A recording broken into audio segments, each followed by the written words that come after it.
Hello, in this video I'll try to show how to set up VLANs, access and trunk ports, and also how to capture packets in GNS-free using Wireshark.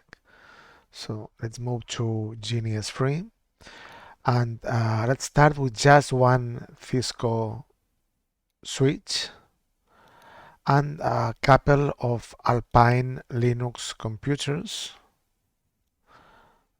Okay, I'll change the name to the switch to make it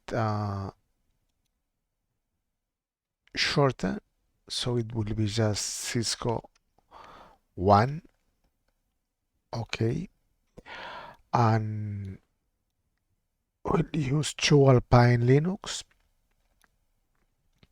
We'll connect them to the ports of the switch, the Ethernet 0 to the first one and the other to the gigabit 1/0. Yeah, let's move. Okay, let's move everything to make the topology a bit more clear. Alpine Linux 1, Ethernet 0, Alpine Linux 2, Ethernet 1. This is the gigabit 00 in which Ethernet 0 from the Alpine Linux 1 is plugged. Okay, everything connected. So let's start the whole topology, and we will use for that topology the network 10.0.0.0/24. Okay, so first one, let's set up the IP address in the Alpine Linux 1, and the IP address should be IP address add then 00.1/24 in the device Ethernet 0, and we'll do the same in the Alpine Linux 2, which will be IP 10.0.0.2/24 in the device Ethernet 0. Okay, let's check if it's working. Let's try to ping the other side, 10.0.0.1, and okay, it seems to be working. We have two computers connected in one switch, and it's working. No VLANs. Or, let's see, let's go to the console of the Cisco switch. Here we are, enable, and let's see if there's something about VLANs. It's just a brand new Cisco switch. We have not set up anything here, but if we issue the command do show VLAN, we can see that there's information about VLANs. There's information about one VLAN with number 1 called default, which has all the ports in that switch connected.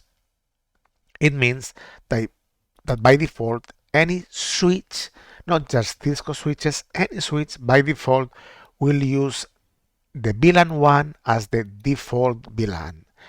And as all the ports will be in the same VLAN, the switch will behave as just one big broadcast domain. And let's see, we have that Alpine Linux here. We will let that Alpine Linux doing pings to the other side, ping 10.0.0.2. Okay, pings are going on, and now we'll change the interface gigabit 0/0 from that Alpine Linux. We'll change that interface and we'll move to another VLAN. So let's go into configuration, configure terminal.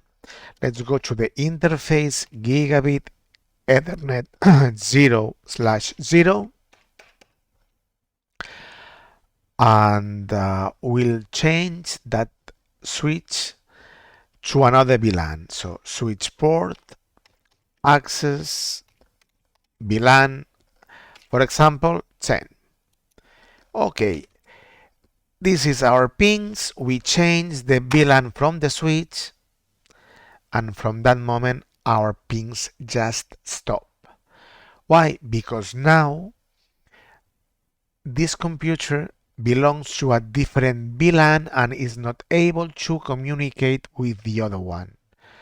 Whereas if we change it back to the VLAN 1, which is the default VLAN, then the computer should be able to communicate to the other end. Let's try again. Not working. How strange. Okay, do show VLAN. Now both ports are in the VLAN 1, which is the default one. In the VLAN 10 there's no port. Okay, just had to wait for a while, and now we can ping to the other side. And again, if we change that VLAN to a different VLAN, we'll see that the pings stop. So, in just one switch, you can communicate between any port that belongs to the same VLAN. Now, do show VLAN, as we have the port gigabit 00 in the 10th VLAN, we cannot communicate from any computer in that port to another computer in a different VLAN. If we change the other interface, exit interface gigabit Ethernet 1/0, which is the interface going to the Alpine Linux 2, and we said that that interface is a switch port access of the VLAN 10, then both ports will belong to the same VLAN, and we should be able to communicate to the other side. As before, it took some time for the switch to adjust, but now that both ports are in the same VLAN, they should be able to communicate. Do show VLAN. Both the gigabit 00 and gigabit 01 are in the same VLAN, so now they are responding.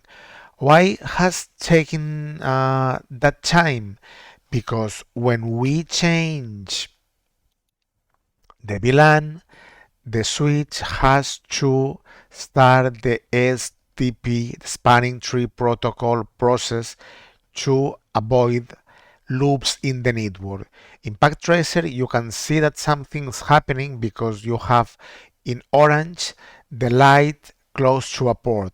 Here in GNS3, you cannot see that orange light that shows that the port is not functional, but you should wait till the STP process has finished.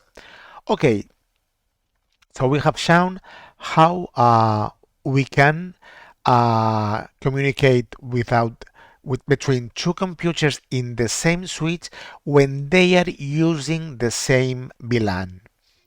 And we have shown that by default, any switch uses the VLAN 1 as default.